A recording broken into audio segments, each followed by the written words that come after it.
Hello friends, ചെലവ് ചുരുക്കി വീടും ബിൽഡിംഗും ഒക്കെ പണിയുമ്പോൾ ഇതുപോലുള്ള ബോർഡുകൾ ഉപയോഗിക്കും. ഇങ്ങനെയുള്ള ബോർഡ് ക്വാളിറ്റി ഉള്ളതാകണ്ടേ, വാട്ടർ റെസിസ്റ്റന്റ് ആയിട്ടുള്ള ഒരു മെറ്റീരിയൽ ആണ് ഇന്ന് നമ്മൾ പരിചയപ്പെടുത്താൻ പോകുന്നത്. എവറസ്റ്റ് സിമെന്റ് ഫൈബർ ബോർഡുകളാണ്. 8.4, 6.4 സൈസുകളാണ് ഈ ഒരു മെറ്റീരിയൽ വരുന്നത്. ഇതിന്റെ തിക്നെസ് ആണെങ്കിലോ 4 mm മുതൽ 20 mm വരെയാണ്. വീടുകളാണെങ്കിലും ഹോട്ടലുകളാണെങ്കിലും കൊമേഴ്ഷ്യൽ പർപ്പസിലൊക്കെ ഇതുപോലുള്ള സ്ട്രക്ചറുകൾ നിർമ്മിക്കാൻ ഏറ്റവും ആപ്റ്റ് ആകുന്ന ഒരു മെറ്റീരിയൽ ആണ് ഇത്. സ്റ്റെപ്പുകൾക്ക് പോലും ഇത് ഉപയോഗിക്കാം.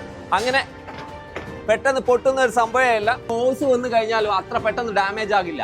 ഇത്രയും സ്ട്രോങ് ആയിട്ടുള്ള മെറ്റീരിയൽ വാളുകൾക്ക് കൊടുക്കാമെങ്കിൽ പിന്നെ എന്തുകൊണ്ട് റൂഫിങ്ങിന് കൊടുത്തുകൂടാ? ഈ ഒരു ഫ്ലോർ കോൺക്രീറ്റ് ചെയ്തെടുക്കുകയാണെങ്കിൽ എത്ര സമയം വേണം? ഇതാ വളരെ പെട്ടെന്ന് ഫാസ്റ്റ് ആയിട്ട് ബലത്തിൽ നിർമ്മിച്ച ഒരു ഫ്ലോറിംഗ്, മെസനൈൻ ഫ്ലോറിംഗിന് ഏറ്റവും ആപ്റ്റ് ആകുന്ന ഒരു മെറ്റീരിയൽ തന്നെയാണ് എവറസ്റ്റിന്റെ ഫൈബർ സിമെന്റ് ബോർഡ്സ്. ഇതുപോലെ എക്സ്റ്റീരിയറിലാണെങ്കിലും ഇന്റീരിയർ പാർട്ടീഷൻ ആണെങ്കിലും വളരെ സിമ്പിൾ ആയിട്ട് ഉപയോഗിക്കാൻ പറ്റുന്ന ഒരു ബോർഡ് തന്നെയാണ് ഇത്. ചെതലും വരില്ല, പൂപ്പലും വരില്ല, പിന്നെ തീ പിടിക്കുകയില്ല. ഇതുപോലുള്ള വാൾ പാർട്ടീഷനുകൾക്കും സീലിങ്ങുകൾക്കും ഒക്കെ പ്ലൈവുഡോ ജിപ്സം ബോർഡുകളൊക്കെ ആണ് ഉപയോഗിക്കുന്നതെങ്കിൽ ഈർപ്പത്തിന്റെയും ചെതലിന്റെയും ഒക്കെ പ്രശ്നം ഉണ്ടാവും. എന്നാൽ ഈ കാണുന്ന സിമെന്റ് ബോർഡിലാണെങ്കിൽ ഈർപ്പോ ചിതലോ തീയോ ഒരു പ്രശ്നമേ അല്ല. വർഷങ്ങളായിട്ട് നമ്മുടെ നാട്ടിൽ ഉപയോഗിച്ചുകൊണ്ടിരിക്കുന്ന എവറസ്റ്റ് ഫൈബർ സിമെന്റ് ബോർഡുകൾ കൊച്ചിയിലെ ഫുട്ബോൾ ഗ്രൗണ്ട് വെള്ളത്തിന് മേലെ ഈർപ്പോ ഒരു പ്രശ്നമില്ലാത്ത രീതിയിൽ തന്നെ ഉപയോഗിച്ചു. ഉദാഹരണങ്ങളാണ് club Mahindra, Aveda resort Kottayam, Lalit resort Bekal തുടങ്ങിയവ. കൂടുതൽ കാര്യങ്ങൾ അറിയണമെങ്കിൽ ഇൻസ്റ്റാഗ്രാം പേജിൽ പോകാം. അതുപോലെ തന്നെ വെബ്സൈറ്റിൽ കയറി കഴിഞ്ഞാൽ എല്ലാ ഡീറ്റെയിൽസും ലഭിക്കുന്നതുമാണ്.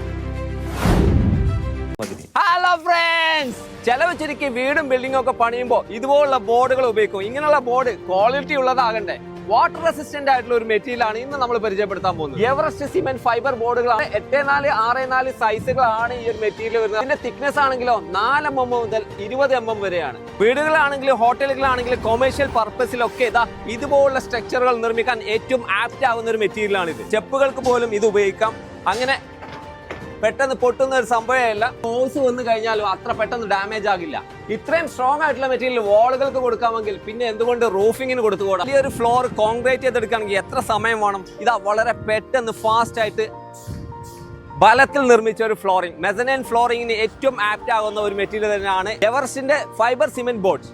ഇതുപോലെ എക്സ്റ്റീരിയറിലാണെങ്കിലും ഇന്റീരിയർ പാർട്ടീഷൻ ആണെങ്കിലും വളരെ സിമ്പിൾ ആയിട്ട് ഉപയോഗിക്കാൻ പറ്റുന്ന ഒരു ബോർഡ് തന്നെയാണ് ഇത്. ചെതലും വരില്ല, പൂപ്പലും വരില്ല, പിന്നെ തീ പിടിക്കുകയില്ല. ഇതുപോലുള്ള വാൾ പാർട്ടീഷനുകൾക്കും സീലിങ്ങുകൾക്കും ഒക്കെ പ്ലൈവുഡോ ജിപ്സം ബോർഡുകളൊക്കെ ആണ് ഉപയോഗിക്കുന്നതെങ്കിൽ ഈർപ്പത്തിന്റെയും ചെതലിന്റെയും ഒക്കെ പ്രശ്നം ഉണ്ടാവും. എന്നാൽ ഈ കാണുന്ന സിമെന്റ് ബോർഡിലാണെങ്കിൽ ഈർപ്പോ ചിതലോ തീയോ ഒരു പ്രശ്നമേ അല്ല. വർഷങ്ങളായിട്ട് നമ്മുടെ നാട്ടിൽ ഉപയോഗിച്ചുകൊണ്ടിരിക്കുന്ന എവറസ്റ്റ് ഫൈബർ സിമെന്റ് ബോർഡുകൾ കൊച്ചിയിലെ ഫുട്ബോൾ ഗ്രൗണ്ട് വെള്ളത്തിന് മേലെ ഈർപ്പോ ഒരു പ്രശ്നമില്ലാത്ത രീതിയിൽ തന്നെ ഉപയോഗിച്ചു. ഉദാഹരണങ്ങളാണ് club Mahindra, Aveda resort Kottayam, Lalit resort Bekal തുടങ്ങിയവ. കൂടുതൽ കാര്യങ്ങൾ അറിയണമെങ്കിൽ ഇൻസ്റ്റാഗ്രാം പേജിൽ പോകാം. അതുപോലെ തന്നെ വെബ്സൈറ്റിൽ കയറി കഴിഞ്ഞാൽ എല്ലാ ഡീറ്റെയിൽസും ലഭിക്കുന്നതുമാണ്.